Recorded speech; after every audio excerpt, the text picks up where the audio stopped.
आज के प्रतियोगी परीक्षा के दौर में अभ्यर्थी का मैथ्स में पारंगत होना अति आवश्यक है, क्योंकि प्रतियोगी परीक्षा की आत्मा अगर कहीं है तो वह मैथ्स में टिकी है, मैथ्स और रीजनिंग में टिकी है।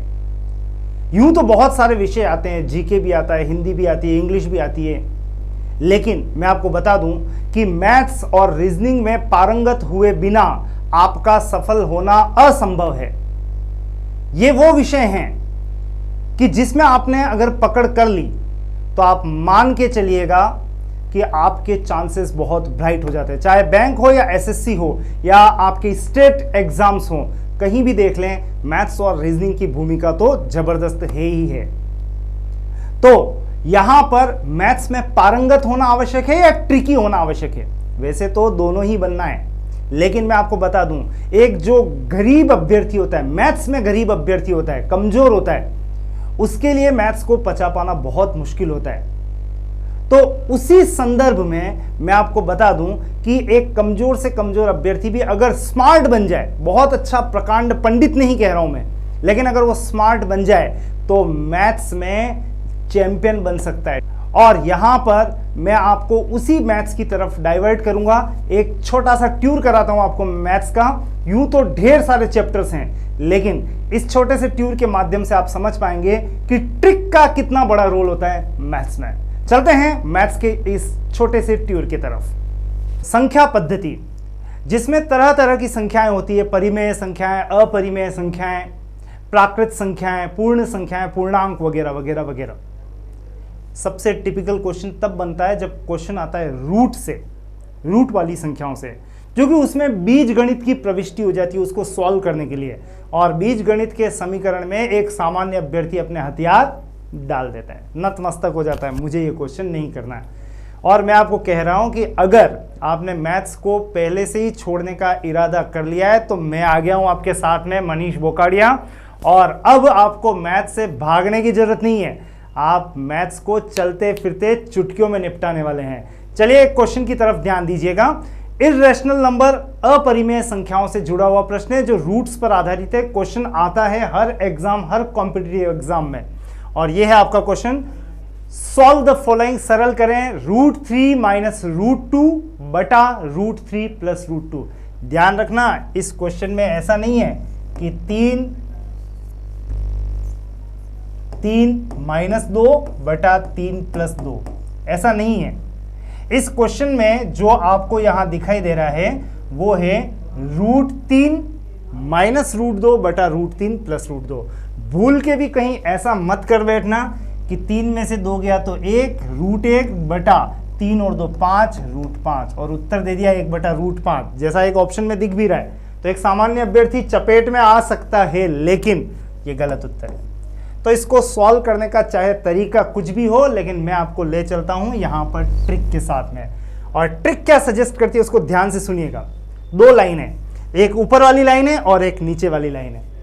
ऊपर वाली लाइन में जो भी रूट्स वाली ये संख्या है, इनको आप जोड़ के लिख दीजिए। 3 + 2 का मतलब हो गया 5, तो 3 + 2 5।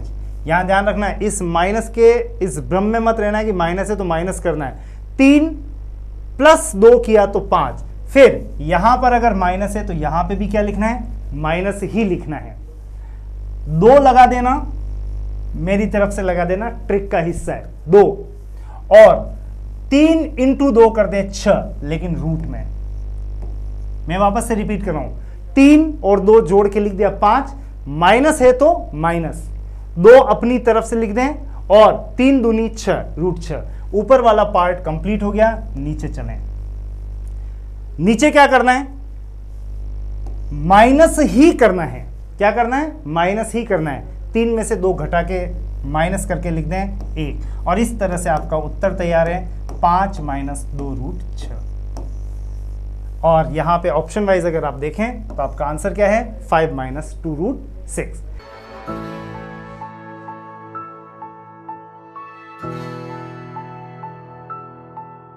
मिश्रण पर आधारित, बेस्ड ऑन एलिगेशन।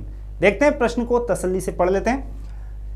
2 समान धारिता वाले बर्तन, यानी ध्यान रखना बर्तन 2 हैं, बर्तन नंबर 1 और बर्तन नंबर 2। इनमें आपको दूध और पानी का अनुपात दिया हुआ है क्रमशः 2:3 और 3:4। लिख देते हैं, दूध और पानी का अनुपात 2:3 और 3:4। पहले में 2:3, दूसरे में 3:4। दोनों बर्तन के मिश्रण को यदि मिला दिया जाए तो आपको ज्ञात करना है कि नए मिश्रण में, यानी इन दोनों को मिलाएं तो नए मिश्रण में दूध और पानी का अनुपात क्या होगा। तो चलते हैं सीधे ट्रिक के साथ। कोई कॉन्सेप्ट, यूं माने कि मुझे नहीं आती गणित, फिर भी मैं पास होने का अधिकारी हूं, सिलेक्शन लाने का अधिकारी हूं। तो यहां पर पहले बर्तन से प्राप्त दूध 2 इंटू इन दोनों का योग करके लिख दें 7। तो मैंने फर्स्ट बर्तन से दूध सेलेक्ट किया 2 इंटू 7। अब सेकंड बर्तन पे चलते हैं प्लस करते हुए। सेकंड बर्तन में दूध कितना है 3 और इन दोनों का योग कर लें 5। तो जब मैंने फर्स्ट से सेलेक्ट किया तो आगे का योग और सेकंड से सेलेक्ट किया तो पीछे का योग, गुणा करते हुए चल रहे हैं। 2 इंटू 7 14, 3 इंटू 5 15, 14 प्लस 15 का मतलब 29। चलते हैं पानी की तरफ, क्योंकि हमें क्या ज्ञात करना है, दूध और पानी का अनुपात। अब कुल पानी कितना है, दोनों बर्तन को मिला रहे हैं मिश्रण को, तो कुल पानी कितना है तो चेक करें। पहले बर्तन से पानी कितना है 3, इन दोनों का टोटल 3 और 4 7, प्लस यहां से पानी कितना है 4, पीछे इन दोनों का टोटल 5, जोड़ दें 21 20, 21 प्लस 20 का मतलब 41। और इस तरह से हमारा आंसर तैयार है 29:41। Option number D is correct one. मिश्रण को बहुत टेक्निकली ट्रिक के साथ आप सॉल्व कर सकते हैं बिना किसी कॉन्सेप्ट के। अगर आप चाहें तो ऐसे प्रश्न आप निश्चित तौर पे इजीली उसको हल कर सकते हैं। मैं आपको ले चलता हूं एक और प्रश्न की तरफ, जिसमें आपको ऐसा लगेगा कि ट्रिक और ज्यादा सुपर डुपर होती चली जा रही है। चैप्टर है औसत, और औसत में क्रिकेट जरूर घुस जाता है। तो एक क्रिकेट खिलाड़ी ने यहां पर 49 पारियां खेली हैं और कुछ रन बनाए, कितने बनाए पता नहीं। 50वीं पारी खेली तो 60 रन बना डाले, और उससे क्या हुआ कि जो औसत चल रहा था 49 पारियों का, उस औसत रन संख्या में 1 रन की वृद्धि हो गई। आपको ज्ञात करना है यहां पर 49 पारियों तक की औसत रन संख्या। तो मैं आपको बता दूं, पहले 49, अंतिम पारी कौन सी है 50वीं, अंतिम पारी में बनाए गए रन 60 और 1 रन की वृद्धि। ट्रिक पे फोकस करना, ट्रिक कितनी सुपर हो सकती है, क्योंकि हम बिना समीकरण के इसको सॉल्व करने वाले हैं। और जब आप बिना समीकरण के सॉल्व करेंगे तो उसकी ट्रिक को ध्यान रखना अति आवश्यक है। तो 49 पारियों का, यानी जो पहले पारियां खेली है, उस 49 पारियों का औसत ज्ञात करने के लिए आपको क्या करना है, फोकस कीजिए। यह है सुपर डुपर ट्रिक। देखें लास्ट पारी में कितने रन बनाए 60, लिख लें। ऐसा करने से रन में वृद्धि हुई या कमी, औसत में वृद्धि। वृद्धि है तो यहां पे माइनस करना, अगर यहां पे कमी होती तो मैं क्या करता प्लस। तो 60 लिखा, माइनस, माइनस लिखते ही देखें लास्ट पारी कौन सी खेली है 50, और लास्ट पारी में उसके कितने रन की वृद्धि हो गई है वो लिख दें इंटू करके 1।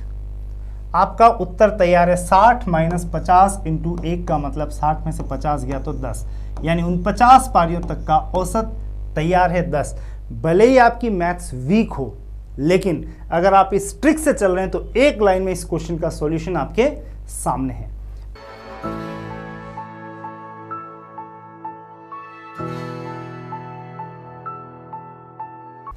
क्वेश्चन है लाभ हानि से, प्रॉफिट एंड लॉस। 100% कोई भी एग्जाम ले लें क्वेश्चन आता है, और ये क्वेश्चन जिसमें न लाभ न हानि की बातें कह रखी है, ये तो एग्जामिनर का फेवरेट क्वेश्चन बनता है। क्वेश्चन पे ध्यान दें। एक व्यक्ति ने 2 गायें 500 रुपए में खरीदी है, यानी दोनों को मिलाकर कितने में खरीदा है 500 में। पहली पर तो 20% लाभ हो रहा है और दूसरी पर हो रही है 30% की हानि। और ऐसा करने से उसको पूरे सौदे में ना तो लाभ हुआ ना हानि। आपको बताना है दोनों गायों का क्रमशः क्रय मूल्य क्या होगा, यानी पहले पहली का बताना है और फिर दूसरी का। चलते हैं ट्रिक की तरफ। 2 गायें, फोटो नहीं बनाना है, यूनी की गाय का डायग्राम बना दें, फर्स्ट और सेकंड लिख दिया, और पहली पर क्या हो रहा है लिख दें 20% लाभ हो रहा है, दूसरी पर क्या हो रहा है 30% हानि हो रही है, ये लिख दिया। और इनको तुरंत ले लें ऐसे क्रॉस में, 30 और ये आ गया 20। और जैसे ही ये 30 और 20 लिखा आपने, तो मैं बता दूं ये 30 और 20 इनके क्रय मूल्य भले ही ना हो, लेकिन क्रय मूल्य का अनुपात तो आ ही चुका है विद इन सेकेंड्स। केवल ऐसे क्रॉस में आंकड़े लिखते ही 30:20 बता रहा है गायों के क्रय मूल्य का अनुपात, यानी 3:2। पहली अगर गाय 3 की है तो दूसरी गाय 2 की है। एग्जैक्ट क्रय मूल्य निकालना है तो आप देखो दोनों गायों को मिला के कितने में खरीदा था, 500 में। तो मैं चला पहली गाय का क्रय मूल्य एग्जैक्ट निकालने, अनुपात के रूप में 3, कितने में से 3 और 2 5, 5 में से इसका हिस्सा है 3, आपको कितने में से निकालना है 500 में से। और जब मैं इसे सॉल्व करता हूं तो यह आ रहा है 300। और पहली गाय अगर 300 रुपए की है तो दूसरी गाय का क्रय मूल्य होगा कितना, 200 रुपए। यानी आपका आंसर विद इन सेकेंड्स तैयार है, 300 और 200, यानी ऑप्शन नंबर सेकंड पर आप फोकस कर सकते हैं। तो ये था एक छोटा सा ट्यूर मैथ्स का, जिसके माध्यम से मैं केवल आपको ये बताना चाह रहा था मैथ्स में भले ही हम पारंगत कभी भी न हो सकें, लेकिन अगर ये ट्रिक्स के माध्यम से आप इसको फॉलो करते हैं तो एग्जाम को क्रैक जरूर कर सकते हैं, सिलेक्शन जरूर ला सकते हैं। Thank you very much.